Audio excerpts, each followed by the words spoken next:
we are continuing with the teachings of Sri Nisargadatta Maharaj from the book I Am That. Now, the questioner here asks Maharaj that shouldn't a realized man behave in an exemplary way? To which Maharaj replies, and I will read his words: who sets the example? Why should a liberated man necessarily follow conventions? The moment he becomes predictable, he cannot be free. His freedom lies in his being free to fulfill the need of the moment, to obey the necessity of the situation. Freedom to do what one must. What is right is real freedom. I remember a couple of months back, I was speaking to someone, and this topic of authenticity came about. So, this person asked me that how should I be authentic? How should I be more and more authentic? To which my response was that there is no way for an individual to be authentic. You are simply authentic when you are spontaneous. That means you simply act or react according to what the situation presents. And people who have had a glimpse of this realization, who understand that it is only identification with the limited which causes us to act and react in a certain way, are actually not all that conscious about their actions. It is not that they are not compassionate, but they are spontaneous. So if the anger arises, they let it arise. If sadness arises, they let it arise. If happiness arises, they let it arise. They laugh without caring about what others will think, and they also cry without worrying about what others are thinking or how the others are perceiving them. That is what authenticity means.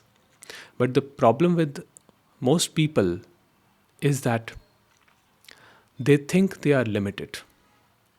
They think that they should behave in a certain way and not in another way, so as to come across a certain way. Now, I'm not saying become reckless. This is not the implication here. It is not that you cause harm to other people or, say to them whatever you like. It's not like that. You are still conscious about your actions and your reactions, but at the same time, you do not worry too much. Just as an example, with Nisargadatta Maharaj, now everybody knew that he had a short temper, and he accepted this conditioning.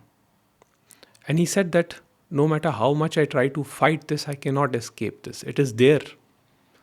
So whenever he felt that spurt of anger, he did not curb himself. He did not suppress himself. In fact, he let it out.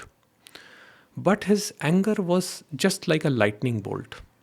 It happened in the spur of the moment, and the very next moment he would be seen laughing.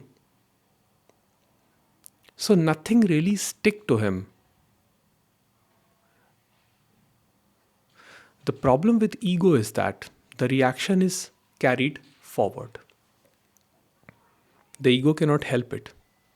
The ego says, why did I react? I should not have reacted. What will they think of me? Sometimes it also worries about itself. It says, I'm unworthy. We become so self-critical. We say, why did I react like this? I was supposed to be a spiritual person. But being a spiritual person does not take away the human conditioning that has been given to us by nature. So even a realized man, experiences all emotions, including jealousy, including um, anger. But it is all in the spurt of the moment. Nothing sticks to them. So they see it as a happening, they see it arising. Even Ramesh Balsekar would say in one of his satsang that I do get angry because that is human. But he says that at the same time, I can see my anger arising. Now, that is what is the difference between a sage and an ordinary man. Now, when I say sage, for me, sage is only a concept.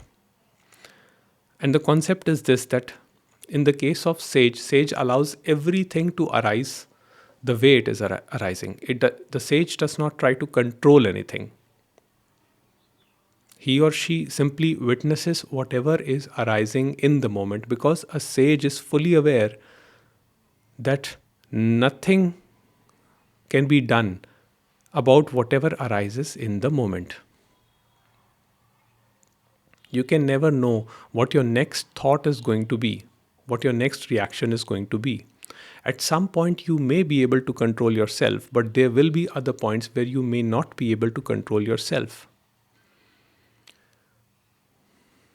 But the ego, which is not there in the sage, but in an ordinary man, the ego comes up and it says, why did I react? Why did I behave this way? So you see, the ego mind wants to stick with what is familiar because it finds safety in that. Even when that is harmful for oneself. The brain seeks familiarity. Familiarity seems safety. The sage does not seek safety. The sage does not seek familiarity. The sage does not follow conventions. And that is sometimes troublesome for a lot of people. Because sage is honest to himself or herself. Whereas a common man or a woman, they deceive themselves. They want to be a certain way and they want to be perceived a certain way. Because they are too much in grip of an image of themselves that has been created. So they refuse to accept who they really are. In the case of a sage, the sage accepts who he or she is. And that is why Maharaj says, the moment he becomes predictable, he cannot be free. There is an awareness in all of us which keeps us reminding who we really are. And the moment we go away from that awareness, we experience pain and suffering. But coming back to that place, that being, that awareness is always safe. And that is what we really are. So Maharaj says, freedom to do what one must, what is right, what is real freedom.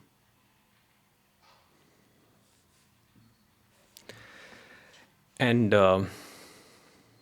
then Maharaj goes on to say, and I will read his words, he who knows himself has no doubts about it, nor does he care whether others recognize his state or not. Rare is the realized man who discloses his realization, and fortunate are those who have met him, for he does it for their abiding welfare. So I think this is self-explanatory, but I will just go on to say that,